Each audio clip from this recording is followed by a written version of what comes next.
कृष्ण हरी मंडळी. तर आजचा दिवस जो आहे तो आमच्यासाठी खास आहे. कारण आळंदीतून आमच्या ज्ञानेश्वर माऊलींची पालखी जी आहे ती पंढरपूरला जाण्यासाठी प्रस्थान करणार आहे. तर हा सोहळा पाहण्यासाठी जे आहे ते आम्ही जाणार आहोत. तर पालखी जी आहे ती आळंदीतून निघणार आहे आणि इथून चरोलीतून जे आहे ते इथून जाते. तर आम्ही आळंदीला न जाता चरोलीमध्ये जे आहे ते पालखी बघण्यासाठी जे आहे ते चाललोय. तर सगळे जे आहेत ते आम्ही सकाळी 5:30 वाजता उठलोय आणि रेडी झालेलो आहे. सगळ्यात पहिला सकाळी जे आहे ते मी उठले आणि मस्त बाहेरचं वातावरण जे आहे ते 5:45च्या दरम्यान एवढं फ्रेश असं वातावरण होतं सकाळी सकाळी. आणि 2 दिवस एवढा पुण्यामध्ये पाऊस पडत होता आणि नेमकं आज पालखी निघणार आहे. तर सकाळी जे आहे ते पाऊस थांबला होता आणि आभाळ सगळं क्लिअर झालं होतं आणि वातावरण एवढं प्रसन्न होतं. इंद्रायणी नदीला जो आहे तो पूर आला होता आणि तो सुद्धा आज पालखी निघणार तर ओझरला होता. आणि माझ्या जे आहे ते गॅलरीमधून इंद्रायणी नदीचं जे आहे ते दर्शन होतं. आणि पाऊस खूप पडल्यामुळे आमच्याकडे 2 दिवस झालं लाईटसुद्धा नव्हती आणि त्यामुळे गिझर बंद होता आणि म्हणूनच सगळ्यांना गॅसवर जे आहे ते पाणी तापवावं लागलं. माझे पप्पा जे आहेत ते वारकरी संप्रदायातले आहेत. त्यांच्या गळ्यामध्ये सुद्धा त्यांनी माळ घातलेली आहे आणि सकाळी अंघोळ झालं की सगळ्यात पहिला काम असतं पप्पांचं ते म्हणजे आपल्या पांडुरंगाचा जो आहे तो काळा टिळा जो आहे तो कपाळावर लावणे. तर पप्पांना मी ठेवून घेतलेला आहे की पालखी सोहळा बघण्यासाठी. तर पप्पा सुद्धा जे आहेत ते रेडी झालेले आहेत. तर बाकीचा आकाश आणि शार्वी सुद्धा रेडी होत आहेत. तर चला मग तुम्हाला घेऊन जाते. तर पालखी सोहळा जे आहे ते बघण्यासाठी. पप्पा तुम्ही किती उत्सुक आहे पालखी सोहळा बघायला? खूपच उत्सुक आहे.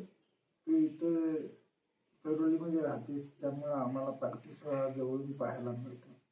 बाकी सगळ्यांचं आवरलंय आणि फक्त शार्वीचं आवरायचं राहिलं होतं. तर हा ड्रेस जो आहे तो शार्वीला गिफ्ट आला होता तिच्या फर्स्ट बर्थडेला आणि तो आता कामी आला. तर म्हटलं आज पालखी सोहळा आहे तर हा विठू माऊलीचा ड्रेस तिला घालावा आणि तिला रेडी करावं. तर शार्वी सहसा बघायला गेलं तर उशिरा उठते आणि नेमकं आज ती 7 वाजता उठली आणि तीसुद्धा जी आहे ती रेडी व्हायला तीसुद्धा उत्सुक आहे. सगळं तिचं चाललं होतं की हे लोक कुठे चाललं आहेत आवरून, म्हणून तीसुद्धा उत्सुक होती पालखी सोहळ्यासाठी. आळंदीच्या इंद्रायणी नदीला पूर आल्यामुळे सगळेजणच कन्फ्यूज होते की पालखी कुठून निघणार. तर काही जणांचं असं चाललं होतं की दाभाडे चौकातून पालखी निघणार आहे. काहींचं चाललं होतं की दरवेळेस जशी जाते ते चरोली फाट्याहून पालखी निघणार आहे. तर सगळ्यांनाच कन्फ्युजन होतं. तर काहीजण बोलले की बाबा पालखी सकाळी 6 वाजताच निघाली. म्हणून आम्ही जे आहे ते पटपट गाड्या घेतल्या आणि निघायला बाहेर पडलो. तर भरपूर असे लोक जे आहेत ते अजून चालले होते पालखी बघायला. तर पुन्हा असं समजलं की दाभाडे वस्तीतून जे आहे ते पालखी निघणार नाही आहे, तर नेहमी ज्या ठिकाणाहून निघते तर तिथूनच निघणार आहे पालखी. आणि म्हणून मग आम्ही सगळे चाललो चरोली फाट्याला. पण दरवेळेस कसं होतं की पालखीचं जे टायमिंग आहे ते फिक्स नसतं. त्यामुळे कधी ॲक्च्युली बघायला गेलं तर मागच्या वर्षी आम्हाला पालखी बघायला भेटली नव्हती. म्हणून यावेळेस जे आहे ते गडबड करून आम्ही थोडंसं सकाळी लवकर उठून जे आहे ते पालखी बघण्यासाठी जात होतो. तर रस्त्यावर तुम्ही बघू शकताय किती लोक जे आहेत ते पालखी बघण्यासाठी जात आहेत आणि या सोहळ्याचा आनंद घेण्यासाठी जात आहेत. आता मजा बघायची झाली तर पांडुरंगाचंच मेन बघा की 2 दिवस जे आहेत ते एवढा पूर आला होता नदीला. सगळ्या लोकांना प्रश्न पडला होता की काय करायचं आता.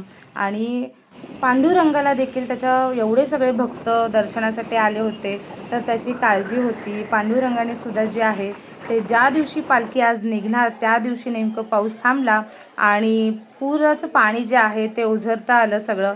आणि जी वारी चुकायची नाही जे म्हणतात ना, तर तीच गोष्ट घडली. आणि चरोली फाट्याला आम्हाला जे आहे ते भेटलं नव्हतं दर्शन करायला.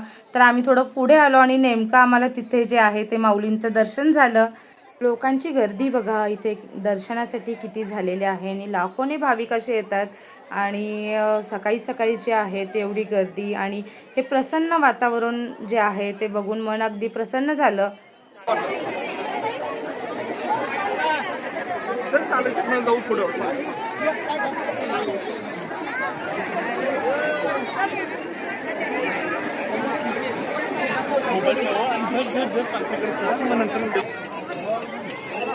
शार्वी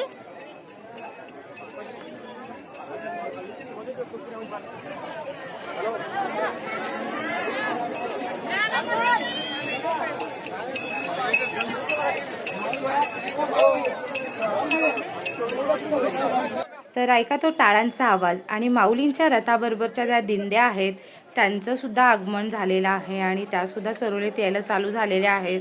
या वारकऱ्यांच्या चेहऱ्यावरील आनंद, हा भगवा झेंडा आणि आपला वारकरी संप्रदाय आणि त्यांच्या चेहऱ्यावरची जी ऊर्जा आहे, आनंद म्हणा, हे सगळं बघून आमचाही थकवा जो आहे तो कुठेतरी निघून गेला आहे। आणि मग माऊलींच्या जे आहे ते रथासोबत आम्हीही जे आहे ते ठरवलं की आपण या पालखीसोबत जे आहे ते थोडे पावले जे आहेत ते आपण पुढे जे आहेत ते चालत जायचं आहे। मित्रांनो, माऊलींच्या रथाचं जे दर्शन आहे, त्यांच्या पादुकांचं जे दर्शन आहे ते अगदी जवळून झालं आणि मन अगदी प्रसन्न झालं। तर पालखी जी आहे ती चरोलीतून पुढे आता मार्गस्थ होते आणि हा सोहळा जो आहे तो डोळ्यात जो आहे तो साठवून ठेवण्यासारखा आहे। तर शार्वीचा जो आहे तो हा पहिलाच अनुभव आहे पालखी सोहळ्याचा।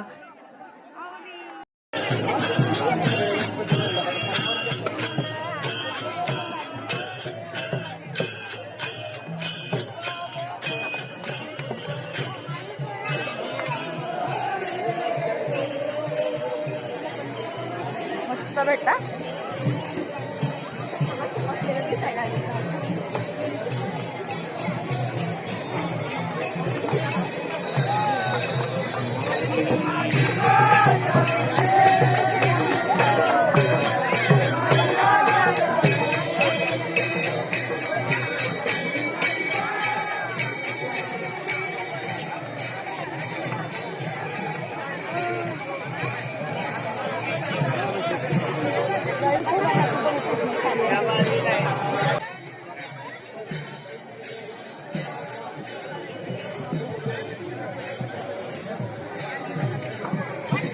तुळशी वृंदावन डोक्यावर घेऊन चाललेल्या या माऊली बघा, वारीतील हेच तर खरं सौंदर्य आहे।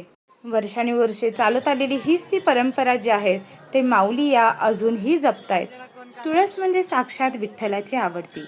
असं म्हणतात की घरातील तुळस जेव्हा घेऊन या वारीत ज्या माऊली ज्या आहेत ते चालतात तेव्हा ते आपल्या कुटुंबाचं संपूर्ण सुख समृद्धी आणि कल्याण जे आहे ते माऊलींच्या चरणी जे आहेत ते अर्पण करत असतात।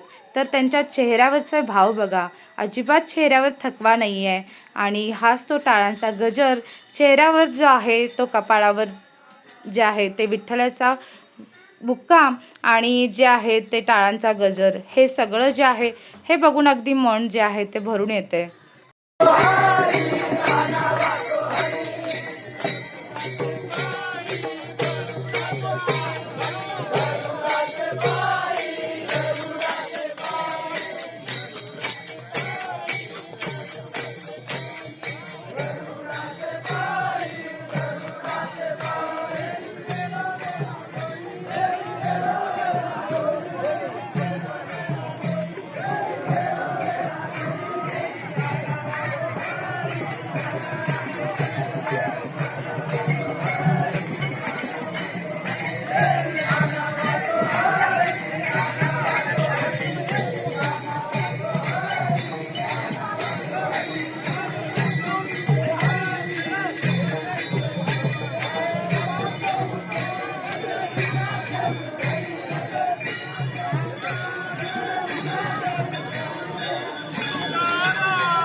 तिथं मागं जाती उभारला आपण उभारला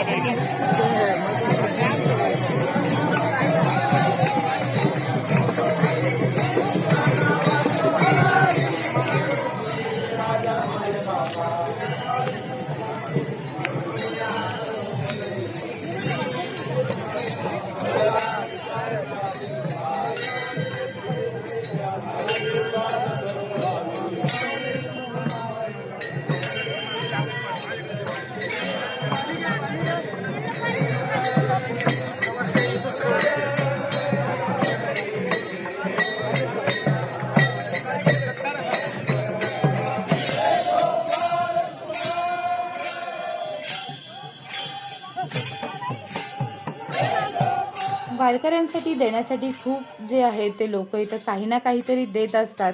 आणि इथल्याच एका माऊलींनी जे आहे ते शार्वीच्या हातामध्ये केळ दिलं खायला. आणि शार्वीला केळ खूप आवडतं, तर ती जे आहे हे सगळं बघत बघत जे आहे ते म्हणजे केळ खात होती, सगळं बघत होती, निरीक्षण चालू होतं की काय चाललंय वगैरे सगळं.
इकडे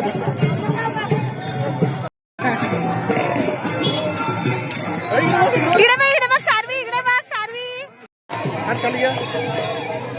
इकडे बघ मोबाईल, इकडे बघ.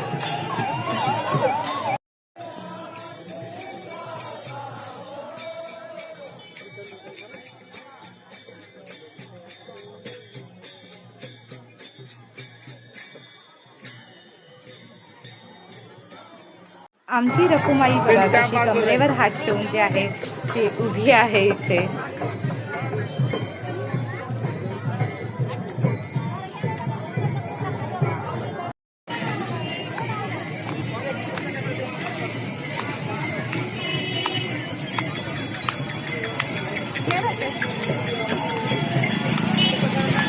तर मित्रांनो, आळंदीमध्ये न जाता चरोलीमध्ये जे आहे ते उभं राहून माऊलींचं दर्शन घेण्याचा हा अनुभव जो आहे तो आमचा योग्य ठरला. खूप शांततेत आणि सुंदर असं दर्शन जे आहे ते आम्हाला इथे मिळालं. तर तुम्हाला पालखी सोहळ्याचा हा आमचा ब्लॉग कसा वाटला हे कमेंटमध्ये नक्की सांगा.